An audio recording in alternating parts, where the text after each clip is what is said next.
All right, what is up, everyone? Welcome back to another episode of the Dripping Creativity Podcast. My name is Chris Corvin. I am going to be your host for this amazing Dripping Creativity Live with the epic, the groundbreaking, the been around for a very long time, Fake Mustache drag troupe. How are we doing today? Awesome. Good. So excited to be here. Excellent. This is going to be so much fun. I'm just so happy to be here with all of you after all of this time. And special thanks to Eva for introducing us and setting us all up. That's just amazing. So let's kind of break this right back to 2005. In Calgary, a fake mustache, a dream, and a first show. When you look back at that moment now, could you have imagined what Fake Mustache would have become? No, the first show was, I think there was 8 people in the venue, including the performers and the judges. It came from a very different place at the time, and I actually had signed up for that show initially, and then was forced to go out of town, which is a whole other story, and so had to cancel. So I believe we had 2 competitors in the competition that was the first show. So even going back to like that day, that whole time there, what was the initial inception of it? Where did kind of the birth of it all come from? So our founder, her name is Kate Hatch. She had gone to Australia, for a few months or a few weeks, and ended up doing a drag show there, and caught the bug and came back and did the UFC Gender Bender, and somebody said, "Oh, we'll see you next year," and they're like, "I have to wait another year for this?" So they wanted to do it more. So that's where Fake Mustache kind of came into play, because they wanted to do drag all the time, and so they put out ads in the newspaper. Mm-hmm. I'm gonna have to put this microphone down, man. Oh God! Oh, Oh wow. God! There's just okay. Is it good there? I'm good. Okay. No more touching the microphone. That's just entirely too much. So Fake Mustache is now the longest running drag troupe in Calgary. How do you hold that legacy? Does it feel like pressure, pride, family, rebellion, a little mix of absolutely everything? What is it to you now? It's all of the above. When we hit 10 years, James and I, because James and I have been the longest standing members. We both started in 2005. You started in July, Mm-hmm. and I started in November. So we're the 2 remaining that have been here the entire time. And when we hit 10 years, I said, do we ever worry about Fake Mustache going away? And we're like, no, because we've always had a huge roster of talent to pull from. So it's perpetually always going. So we've never worried about Fake Mustache going away, because people still want to perform, and so that's been kind of our legacy. Yeah. So for the people who've kind of joined up recently, what does the name Fake Mustache kind of mean to you? I know I've been here almost since the beginning too, so I feel like I also can't. I'm probably going on like 15 years or something, so Well, wasn't quite the beginning. What initially drew you? I worked with someone who started performing with Fake Mustache, and I became a girl prop. That's what it was called at the time. So I was just like kind of like a living set piece, I guess, and. I don't know, it was fun. It was just a good energy. It felt like it had a bit of a family vibe. Like everyone was really close, and it was a really supportive group and a really supportive crowd. Very small at the beginning, and that's how it's changed a fair bit. We were like performing on top of each other pretty much. It was so small, but Performing on top of one another, changing in front of on top of one another. Yeah. So really close family. Very close. Family is what we're going with here. Before we kind of get more into August 30th, let's actually discuss August 30th. And will somebody please tell me what is happening on August 30th? Sure. We are doing an anniversary show, so we had the opportunity through a grant from CADA, from Calgary Arts Development, and we will talk about this in a bit, to develop a comic book story that sort of captured the queer history of our experiences, because the intention was to put our stories into a place where they could be art that could go back into the community and create other opportunities for people to see themselves, because that's the beauty of a live stage experience. And so capturing that was a great opportunity, and as a result we've built a 20th anniversary show with some of our greatest hits and strangest ideas both, that we are going to be serving as both our Pride show and our comic book launch at C-Space on August 30th. Amazing. So as somebody that also has a grant from Calgary Development Arts, they're amazing. Yes. Holy crap, that was Yeah. unexpected. So yeah, that was kind of, before we kind of get more into that one, talk about the process of finding grants, because I know there's a lot of creatives out there that are currently looking for grants, and the process involved in that. How many of you apply to, you know, what has been the overall thing for Fake Mustache to get grants? Cat is the short answer to that. Working with extremely talented artists, being able to leap mediums, and I'll kind of sort of let Kat take it from here, but a big component of that was being able to bring professional artists into our collective and trust them to reflect and tell our stories as a collaborative project. So that was a huge component of this. Yeah, I think I'm probably the one with like the most experience with grants. I've been applying to them for almost a decade now. I've worked on a graphic novel project that's very long form, and at every stage of that, when I'm writing a book and then I'm illustrating it, I'm applying for each component, and I do not get support for every component. Especially it took until I produced my first 2 books. I think I got a small grant when working on my second book, but it was once I already had 2 of them out and like had a really strong proof of concept, that's where grant support started coming in, that I was able to like really show them that I knew how much was involved in creating a comic book and that I could pull it off, and that we could find a publisher to get us scattered around Canada afterwards. And yeah, I feel like every grant cycle that comes up now, I have to take a swing at it and try. You definitely don't get them all. They've become, especially at like a national and provincial level, they've become really competitive.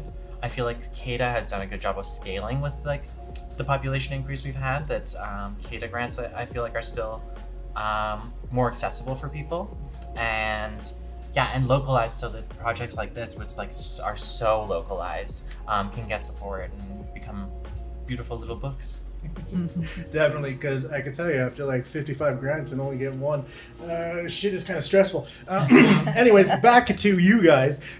You called the August 30th show a drag legacy celebration. Can you kind of give us a taste? What kind of night is everyone in for? Well, we're bringing back some of the oldies but goodies. Like, we did a rehearsal last week, and I was like living my best life watching some of these performances that we haven't seen in years, you know. And so yeah, I was living my best life just watching them again, and just like so excited to bring these numbers back, nod to the people who've been with us for a long time, and show the people that are just new to us, like, this is all the weird shit we've been doing over the last 20 years. Yeah, and you'd recognize some of them, like Thriller is a classic. One of the ways that we got Eva so firmly involved with us was very nicely asking her to be our choreographer. And Shauna, Eva has the patience of a saint, which is why we were able to do what we've done. But Thriller is always a crowd pleaser. We have done a version of Cell Block Tango, but a whole new generation of young performers is doing their version for this show. Oh, that's okay. I thought it was a train, which doesn't make any sense. It's not. If it was a train, we're in trouble. Yeah, it was good. But you're gonna have everything from like classic rock ballads. Somebody to Love was like an anchor group performance that we did really early on, especially in our early iterations as a drag king troupe primarily.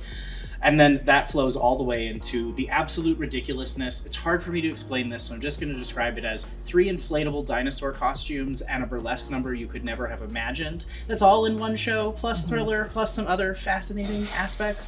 There's a sex education number. There's a storybook reading. It's going to be a lot of fun. If you like musicals, and if you don't know how gay you are right now, we can solve that problem for you by opening up some possibilities.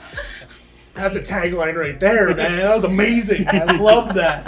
I think just to add to that, I think for me it's really, like, you touched on this, but it's really bridging the gap between like the new performers and the old performers. Like, there was someone there at our last rehearsal that I hadn't seen in like 18 years. Yeah. So it just like shows the history of it, I think. So, kind of going into building this one, where did the idea come from to host the anthology? To kind of walk me through how you decided you really wanted to build this one out this year. For me, it started, like the idea came a couple years ago, and I'm like, our 20th anniversary is coming up. We need to celebrate. We have to celebrate because, 20 years of anything is huge, and we wanted to make sure that we recognize that, and so that's kind of where it started, and then the graphic novel just kind of came out of that because we have so many stories. So like how do we represent those stories? And I think was it your idea who came up with the crazy idea of the graphic novel?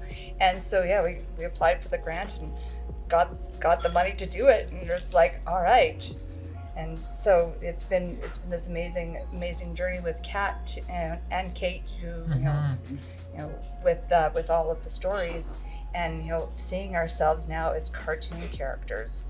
And I'm so excited because I now get to see myself as a cartoon character, so it's fantastic. Yeah, queer people are continuously erased by impermanence. Our spaces disappear and our stories are minimized, especially if we look at, for example, like trans and gender diverse folks and non-binary folks. Like the way that we're reported about after we are the people that are in control of that narrative is often not the way that we would describe ourselves. And so I think there's some real value, and this is a component of it. I believe in capturing queer history. And so there was something about getting this down on paper that also felt really important, so that all of the performers got to put their perspective into the comic book and talk about how they came to performance and what it meant to them. And it's this wonderful opportunity to show that everyone's journey towards this is different, and it's this opportunity for a broader audience to see themselves. And it's a way to fight the erasure of queer history by making art about it.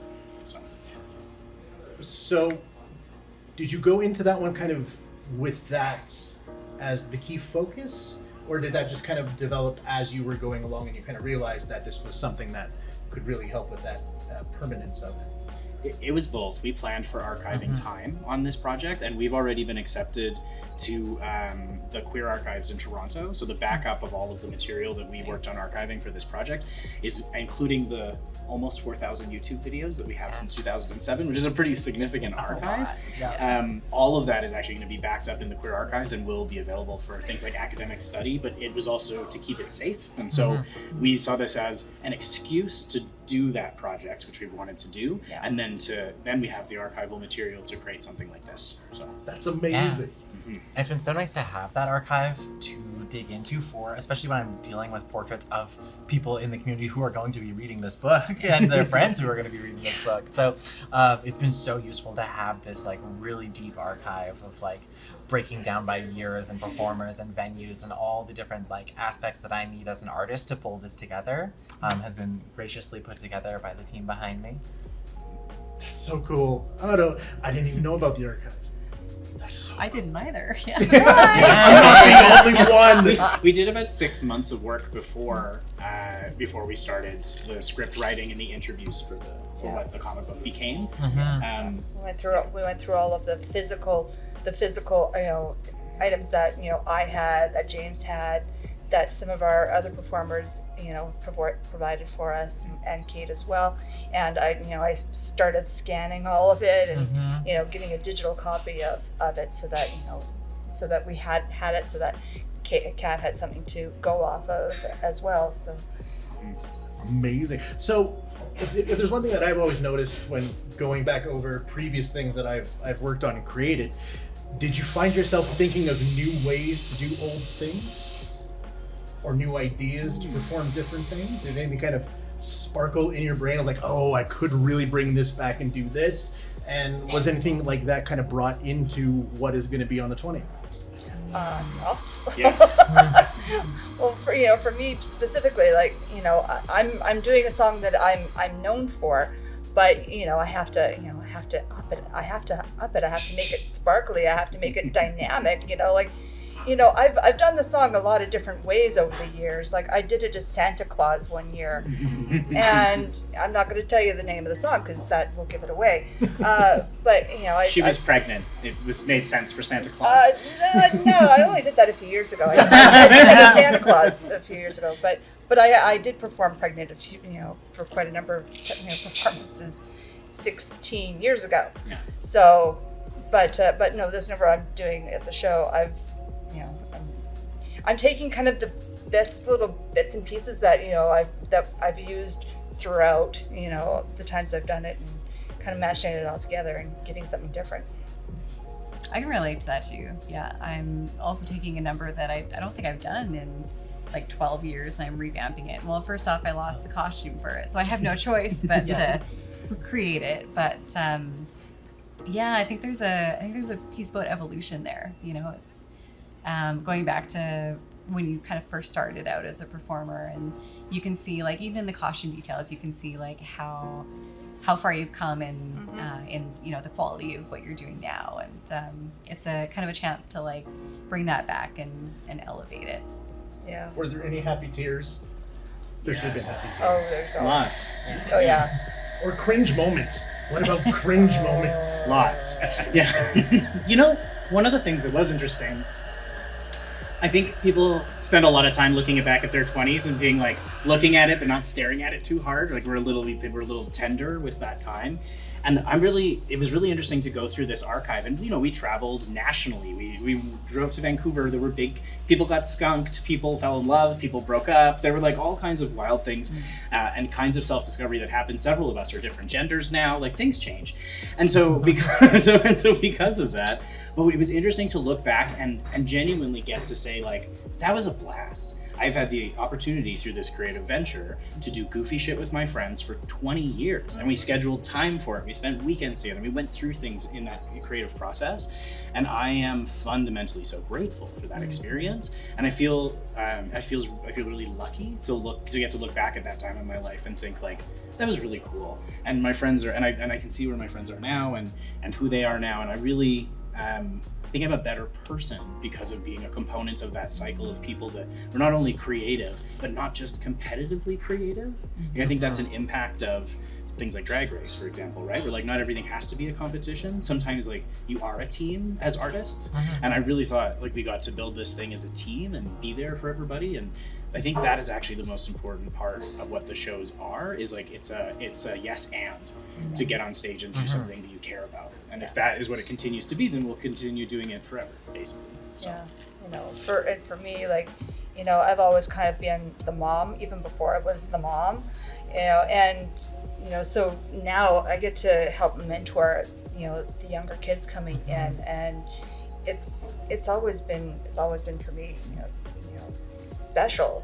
Like I've got a rainbow family, so my kid's growing up with, all the rainbow, and it doesn't faze him. Like, although today when he saw me in my makeup, he's like, "What are you doing today?"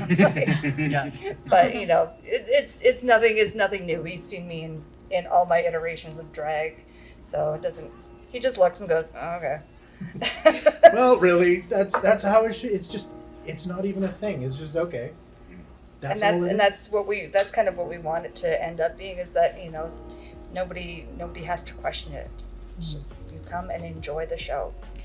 I think because of that too, a lot of so many of us have kind of found ourselves through Fake Mustache, and there's so many different pathways that people have gone on because they've discovered this group. That's definitely I have a lot of things in my life now because I discovered burlesque through drag, and that was all through Fake Mustache. And identity goes into that too. Like I didn't know I was queer until I started hanging out with performers, So, and that's a common story, I think, for a lot of people. Yeah, we considered making the comic book tagline, "I didn't know I was trans until I joined Fake Mustache," but that wasn't everyone's experience. Modest. We thought about it. Yeah, we actually have an offshoot drag troupe in Nepal. which is really quite Yeah. interesting. A performer of ours performed with us for a couple of years and was on a student visa here in Nepal and has created a drag troupe called Queer Honky Tonk right in the middle of Kathmandu. And it's incredible. They do really amazing shows. So if they have a great Instagram. It's just like, it's pretty neat to like watch that sort of recreate itself in another place. That's such an amazing drop in the middle of nowhere. Was not expecting that one. All right. Yeah. Send me that Insta later because I got to follow that one for sure.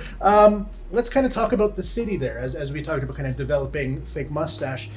How have you seen drag culture shift here throughout the years in Calgary for those watching? It's grown a lot. Yeah. Mhm. You know, like we were kind of like the only drag show in town for quite a while. Yeah, especially Kings. Yeah, yeah, just kings. You know, yeah, there were queens. But yeah, you know, even for us to try and get in the door to any of those shows was like next to impossible. Trying to get in with the court was next to impossible. You know, like we were never a consideration. You know, but one of our drag performers, you know, she ended up being, you know, on the court, and because of that, we were actually then invited into the court, and we did some good work with them, and now we've actually got, you know, a little bit more noticeability now, you know, within the court as well. Yeah, it's evolved in a really interesting way. For the first 10 years, there was no economy for drag, right? Like, no one was under the illusion that you were going to pay your bills full time by doing drag in Calgary, Alberta. Like, no one was like, if possible, you know, and the drag performers who did that were mostly traveling across Western Canada. They do everything from like Winnipeg to Vancouver and do shows all over the place, right? And so Drag Race changed the economy, the expectations that performers would be paid. It did set a level of professional standards, but it also carried in biases related to production and to like putting essentially like a more like a heterosexual lens on the way that these queer people were being seen on primetime television. And so the minimization of trans identity, for example, which has been part of who do you think taught drag queens to look like women? It wasn't other men, right? Obviously. And so like trans folks have been part of this culture for a very, very long time. And so you did see the challenges with commercialization of those stories. It's still more queer stories than we've ever seen, and it's still legitimized an art form that actually existed in a very specific subset of spaces. And there's pros and cons with that, right? Like, I'm doing a song in the show called Do You Take It in the Ass? It's very funny. It's a great educational opportunity for everyone going on a second date. But that's a component of like the comedy and being able to laugh at things like the way in which society treats us, like being able to take that and turn that into something else and to reclaim it is an important component of that work. And so there is the like dirty queer punk art part of drag that should also be preserved. And then there's also this opportunity where it says, listen, kiddo, if you want to grind and put that work in, like we all know several really lovely performers who've been very successful on like Canada's Drag Race and other shows. They work really, really hard. They're working business owners and they deserve to have the professional support in order to be successful. What I desperately want is a performers union, because I think we all deserve health care, but that's maybe a separate show. But what the economy created was a critical mass of performers where we could actually demand some minimums and we could put up some standards. And that was really nice because being a drag performer, even up until now, but especially in the beginning, was sometimes really dangerous. And some of those things have changed. That was actually going to be my follow-up question to that, is when it comes to these struggles that people have had to face throughout the 20 years, has a lot of them stayed the same, or has there been changes? Where are you seeing kind of the biggest struggles now as compared to back then? It's a bit of back and forth, isn't it? Oh, yeah. It really kind of like, even in the years that I've been here in Calgary and been surrounded by the drag scene, I'm not a drag performer myself, but like my partner is a drag performer who actually started in in a Fake Mustache show, I think 4 years ago.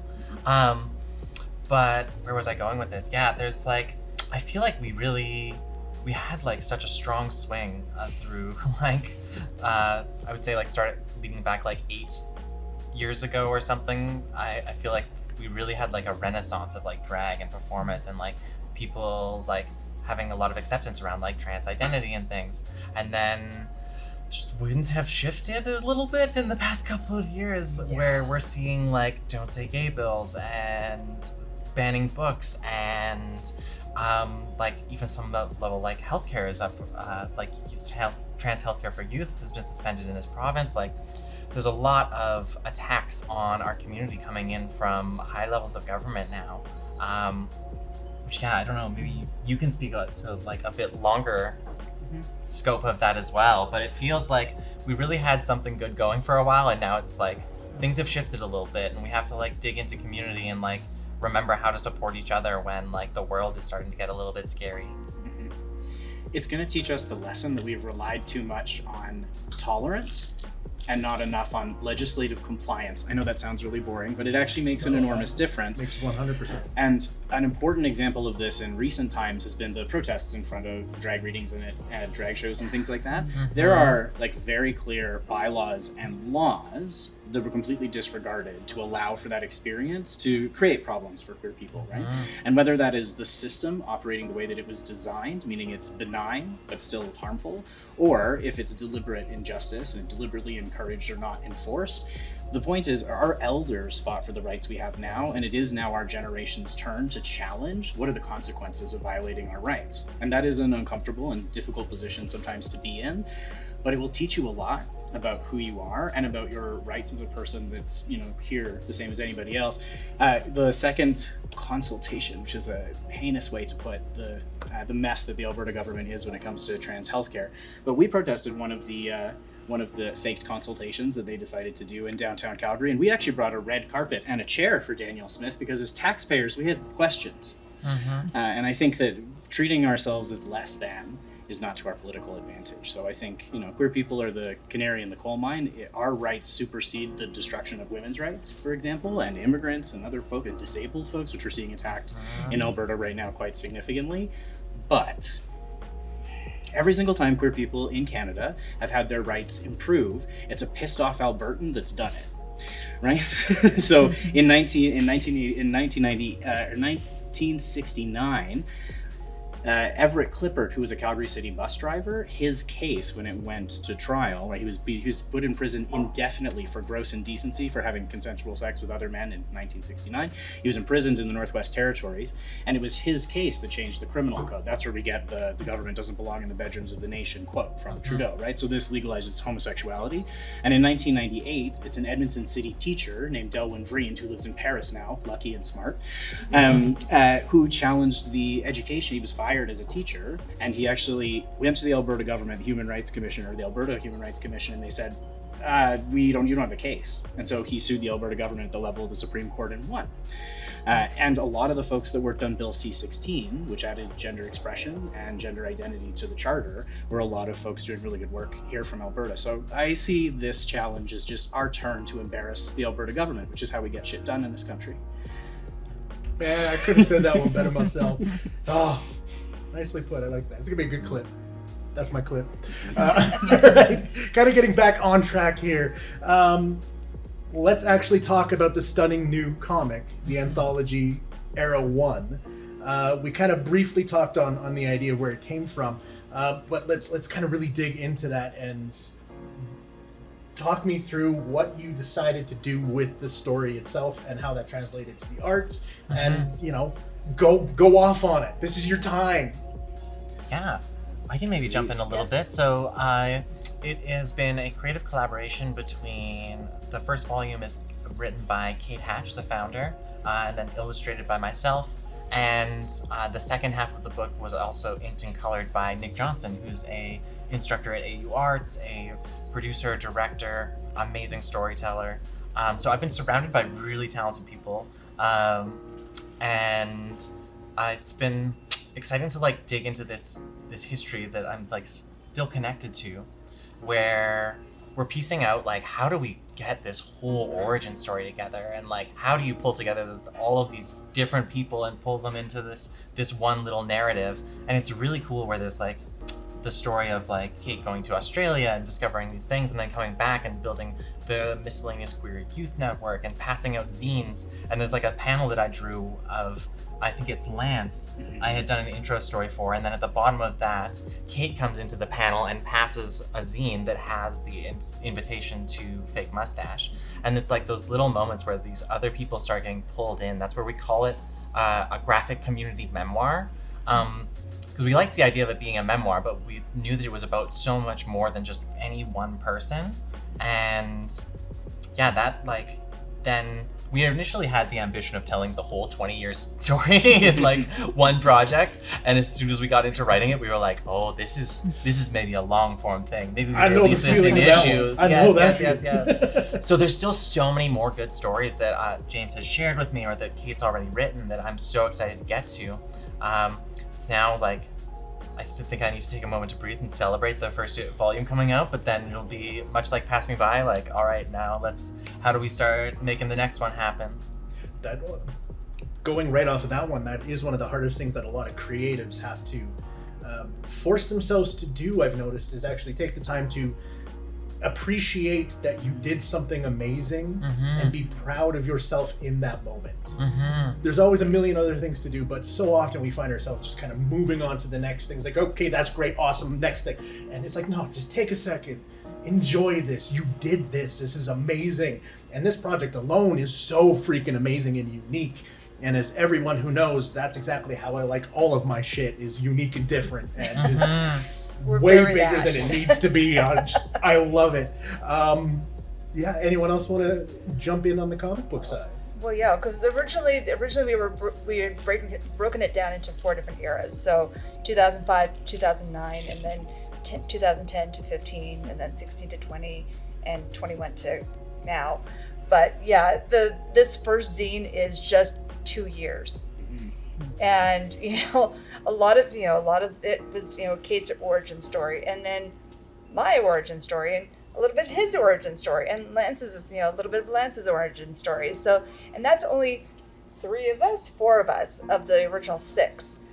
So so that's just 4 of 6 people, and so yeah, it's just 2 years, but there's a lot going on in those first 2 years. How many issues in total?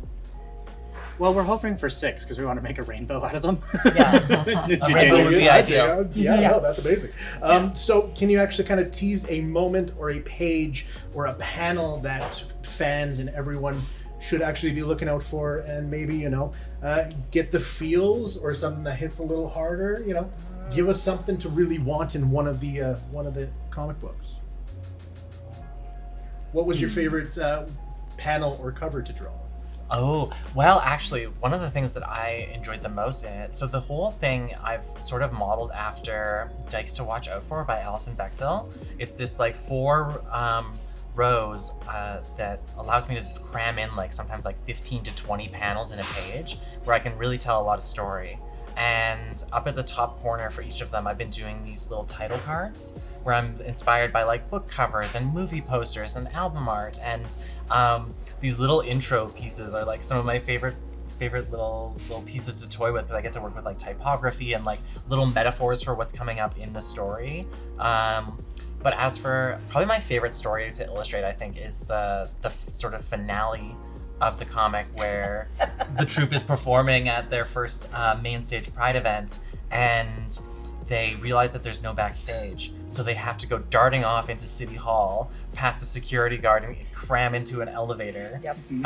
And then frantically change and get glue in places that it should never be, and storm back out just in time to make it onto the main stage. And it was such a fun sequence. There's such nice energy and movement to it, and yeah, that I think was the real crystallized moment where I was all right, this is all coming together, and there's something really climactic here for the story, and it worked really well. Yeah, that was a fun day. We went into the elevator as 5 lesbians, including me at the time, and came out of the elevator as the village people. And I think that's that surprised the security guard enough to let us leave. But, when Pride used to happen on Stevens Ave, businesses, let alone sponsoring Pride, they would close. Like the A&W and all the coffee shops and stuff. They would just lock their doors and shutter everything, and they would leave. If there were going to be that many queer people downtown, it was just totally empty. So there was literally no bathrooms anywhere. There was nowhere for people to change. The elevator worked just fine. It did the job. And made for a great story to call back later. That was kind of one of those life moments where you're this is ridiculously weird and crazy. I love it. So, okay, kind of moving back into the drag troupe here for a second there. Drag in itself has always been very DIY, political, and joyful. How has your creative process evolved as a troupe over 20 years? And what's still as raw and real as day one? Well, for me, like creatively, I now have far more skills than I had. I can rhinestone the crap out of things now. Like that, that was never a thing that I, thought of, 20 years ago. But now, like my rhinestone skills are pretty good. I've had some good teachers. Makeup skills. Like when I first started, my makeup skills, although I'm very good at it, was definitely not to the level, that it is now. Even now it's still a little rough, but we're gonna smile and nod.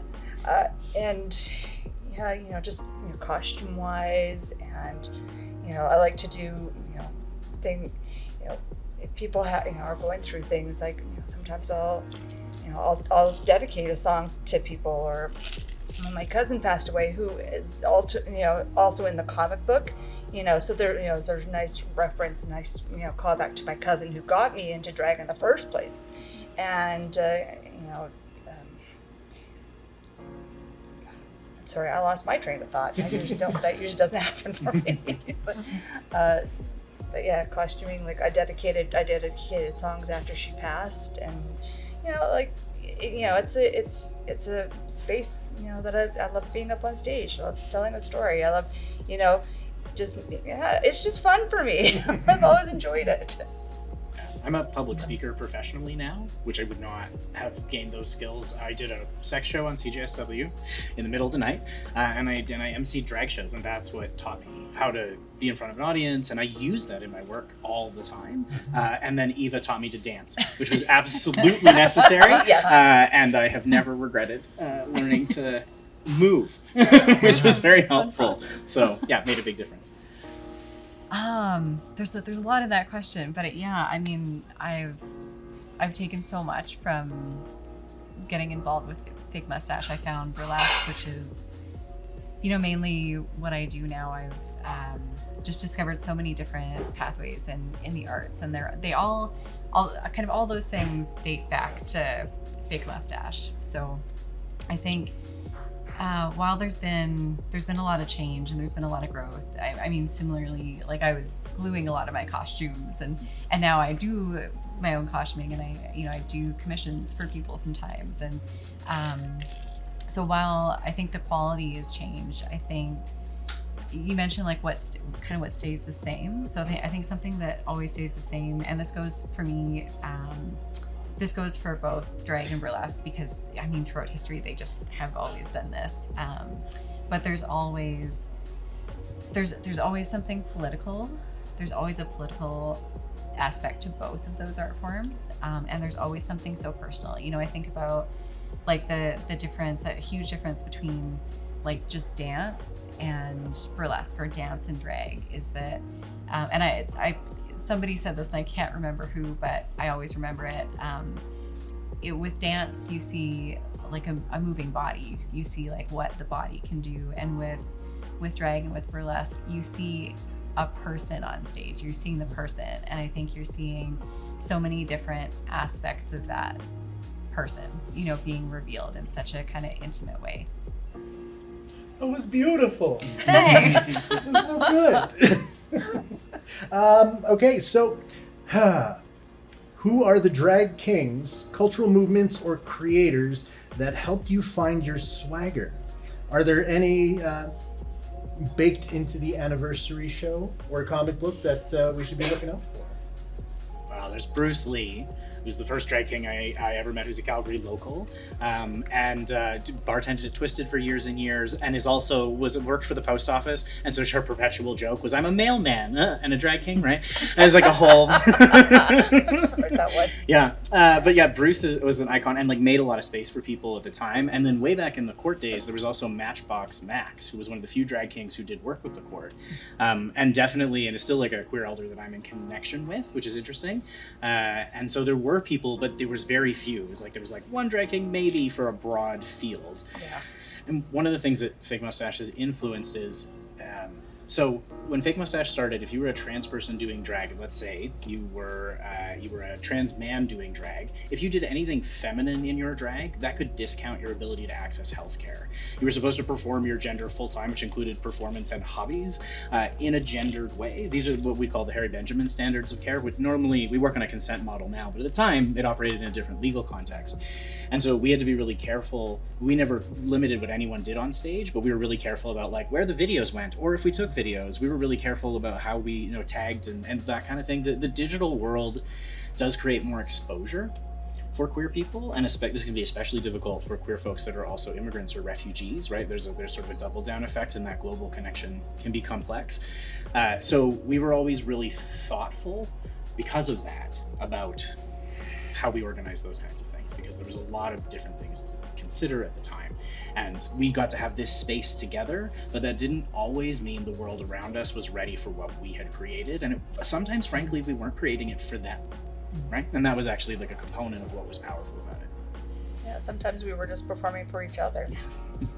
Because some nights like we didn't have much of a crowd, we had like maybe a person, but we would always perform for them.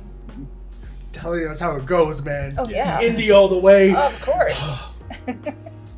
I had a train of thought.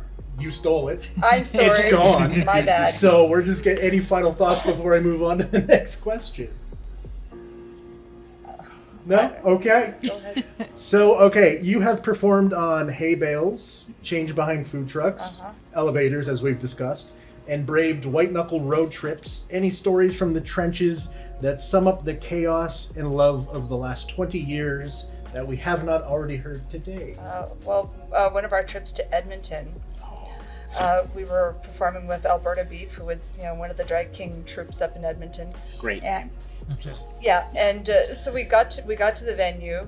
It was minus 35 that day, so cold, and so we didn't really have a place to change because Alberta Beef decided that night that they were going to dress in female drag, so they ended up taking up the entirety of the bathroom, which left us with nowhere to change other than the kitchen, and a couple of our performers had to go outside in minus 35 to change. So yeah, that but we killed it. We killed it, of course, and we've changed in some weird places. Yeah, it's true. Yep, that's weird, true. cold. A singular bathroom at the Eagle. That's what I was thinking too. Mm-hmm. Yeah, very small. Yeah. Very small, one stall bathroom. Jam us all in there. Like even our backstage at the Soda, when that was our first venue, like we had to put up curtains and jam us into this tiny little back. It wasn't even a room. It was the space under the stairs. It was the space under the We were Harry Potter. Yeah. It was before Harry Potter. Well, actually, no, I guess it wouldn't be before Harry Potter. Eventually, the bar put benches back there. Oh, nice. And it was always really funny to have one of the drag kings go out and do this this really the early 2010 Finger 11 level rock, that era of just shouting about it. Everything's a penis joke, including Finger 11 for that matter. If you didn't know, you do now. I didn't. Thank you for that. Yeah. As a Finger 11 fan, yeah. Yeah. But you'd have somebody go out and nail this this super masculine number, and then stumble into the back room and just be like, my cramps are so fucking bad. Can somebody please give me, and then have this curled up in the back. It was a lot of fun. We had some performers get skunked in Vancouver. That was hysterical. They got skunked in their performance wear because they were out showing it off because they'd had a good day. It was fun. One of them worked for an animal rescue organization, and drunk was very convincing about their level of skill with assessing this situation, that it was safe and the skunk couldn't spray because it was a baby. I did not have to share a hotel room with them after they decided to go to 7-Eleven and Weird Science. It's a solution to this problem. But Eva did. I did, yeah. So. Eva, no. Yeah. We were trying to decide what it smelled like just before this interview, and it was a mix of like marinara and skunk, just like tomato and yeah. Yeah. I actually can't remember the smell. I think I must have blocked it out. Yeah. Oh no, yeah, that's Yeah. that's one of those things that your brain is just like, no, can't have that. Yeah, I'm forgetting Good. this. Yeah. All right, we are going to wrap this up with 2 final questions. The first one is, we're going to start over here with the comic book here. Is there an era 2, and what is the dream you have with the next chapter going forward?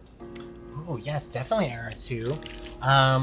What would be contained within that? Are we gonna get to the skunk The story? birth story. The birth story. The birth story. Yeah. The names of oh, these stories are amazing. Now you need to explain the birth story though. 'Cause I Okay. feel like All right. So I was pregnant, and so the day of the birth, it fell on a show day, and James was one of my birth people. He was going to be in the birthing room with me, so helping me push this kid out.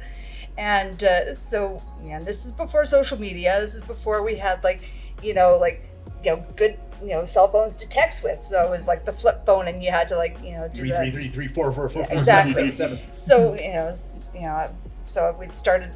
I had started the process because I had to be induced at like 12:30 in the afternoon that Thursday, and James was there, and my husband was there, and we were going through it, and eventually going through the contractions and all that, and so every once in a while he'd have to give everybody the update as to what was going on, and so so what it happened in between the early show and the late show.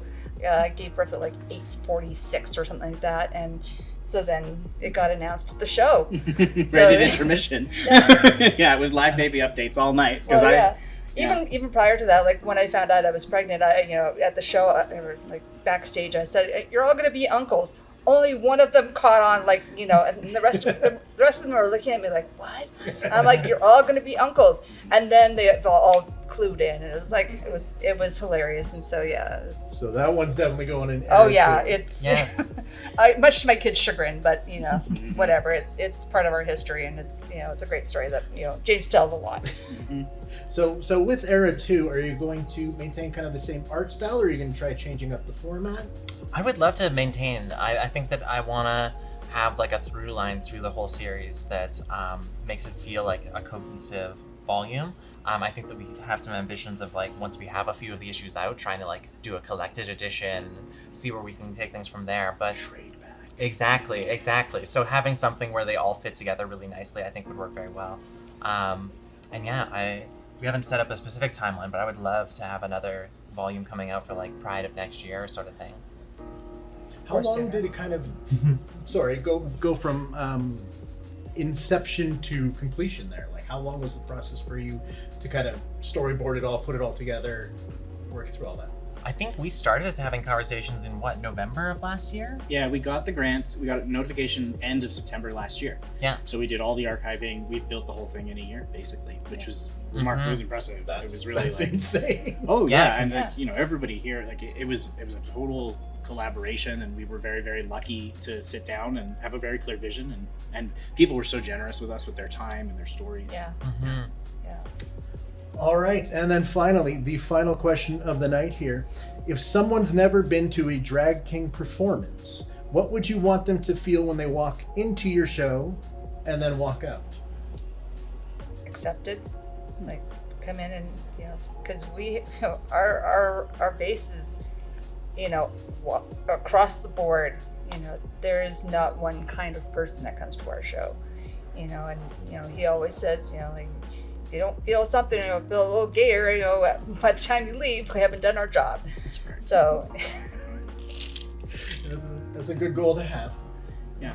Seen, a lot of people see the potential of themselves being on stage for the first time at a show, where they see someone who reminds them of themselves, or maybe it's the genre of music or the costuming. There's something, and once somebody sees it as a possibility, it starts something. So that is always something. And we're nice to each other.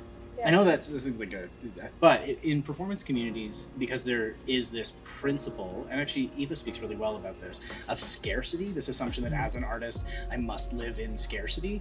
And by investing in a community of with some boundaries and some kindness, you create abundance for each other instead of living in scarcity. And I think that means that you can be creative for longer because you can take risks in a place where you feel psychologically safe. Right? Supported. Any follow-up from you?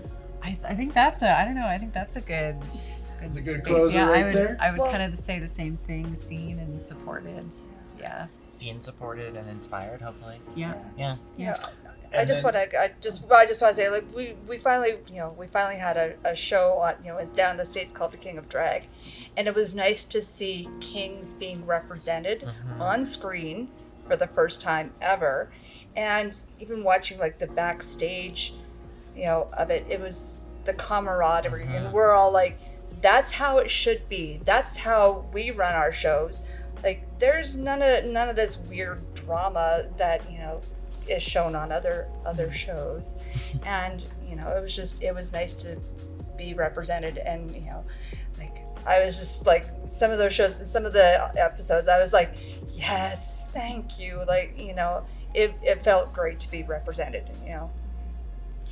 I guess I do have something to add. Yeah, go ahead. I think I would always hope, I guess for many of my performances, including this one, any show, in the cabaret arts, in drag and in burlesque, people want to feel seen, but I think they also get to feel a real sense of freedom. And I think the magic of watching people move on stage is it's not just a visual art form. It's when you see someone moving on stage and doing something, you can physically feel that. So what you're seeing happening on stage, you can kind of feel in your own being, and I think that's very powerful. Amazing. All three of those are really good. Just to kind of tack onto that, because it popped in my head there. What are you guys hoping that people feel when they're reading the comic book? Oh, yeah. I mean, the comic, I think, at its core is a lot about like celebrating queer joy and queer resilience, and bringing a spotlight on our history that so many people in our community benefit from now. Like, all this groundwork that was laid by Fake Mustache has produced the flowers of drag that we've seen all over the city now. So yeah, similarly, I want people to feel inspired by it. I want people to feel informed by it as well. There's some sections of it that talk about the context around 2005 when we were fighting for marriage rights, and some history of both drag and of queer rights in Canada. So yeah. Yeah, and we've included some maps because it's coming out at Pride. So we've included some guide maps for the Pride Festival this year, because we wanted to have a bit of like a zine archive-y feel. So Kat has generously redeveloped those, and so they're there in style for the Pride Festival and the Dyke and Trans March. Both things, the Pride Festival was not that old, and the Dyke and Trans March didn't start for 10 years after we started. So it's cool to see them in there. Amazing. Okay, we're going to wrap this one up here. Before I do my little sign off, we are going to go around, starting at the back around. Just drop your handles or something that you want to promote before we end there, not including the August 30th show, because this entire thing has been about the August 30th show. So go ahead, and where can people find you and your work? Fake Mustache Drag on Instagram is the best way to get in touch with us. We also still do Facebook because we're intergenerational. I think it's important to do a little bit of both, which is true, actually. We do have performers from 18 to 70 in the troupe. It's pretty broad, which is a lot of fun. You can find me there, and we have our big Pride showcase at our home venue outside of the anniversary show. So we might sell out for the anniversary show. In fact, I suspect we will, so don't panic. We do have a show the next day at Dickens called Glitter Gods, which is about as gay as it gets. It's a great time, so if you're looking for somewhere to like recover from your sunstroke after the parade, we can facilitate that in an air-conditioned basement. Yeah. So just in case no one's told anybody our names, that's James Dean. I'm LJ Nails, and we've got Eva Angel, and this is Kat. Kat Simmers. Kat Everything will Simmers. be lower thirds when I put it on. We're Okay. My handle is only4survivor, and that's only with the number 4 survivor. There's a reason behind all of that, but that's my handle, and all of my Reading with Royalty stuff is on there too. So Yeah, Eva Angel, Eva Angel 86 on Instagram is probably the best place to follow me as a performer. I've got a lot of Pride stuff coming up. I'll be in Lethbridge actually next weekend. That's kind of the next place, Lethbridge at the Slice. And then actually the morning of our show, I'm also doing a burlesque brunch at the Attic. So it's going to be a very busy day. Yeah. Yeah, and then you can find me on Instagram at cat_simmers. You can also find a portfolio that I host at catsimmers.com, where you can find the murals that I've painted around the city. And if you're interested in graphic novels, you can find my series Pass Me By at Shelf Life Books, or you can call up your favorite bookstore and get them to order it in. Absolutely perfect. I want to thank all four of you so much for joining me here today. It has been an absolute delight. I learned so much and thought of a smell I never wanted to think of. That's definitely in there right now. Thank you so much for being here. I can't wait to check out the show on the 30th. Everyone in Calgary, make sure to grab your tickets now. It is going to be a ton of fun. You don't want to miss these people. It's going to be absolutely amazing. They're going to do a short little teaser here coming up after the break, so we're going to go and convert to that. But thank you all so much again. My name is Chris Corvin. You can find me everywhere at Chris of the Void. This has been the Drippin' Creativity Podcast, part of the Creative Catalyst Cafe community, and I can't wait until the next show. This has been a blast. Stay creative, stay inspired, and until next time, see you later.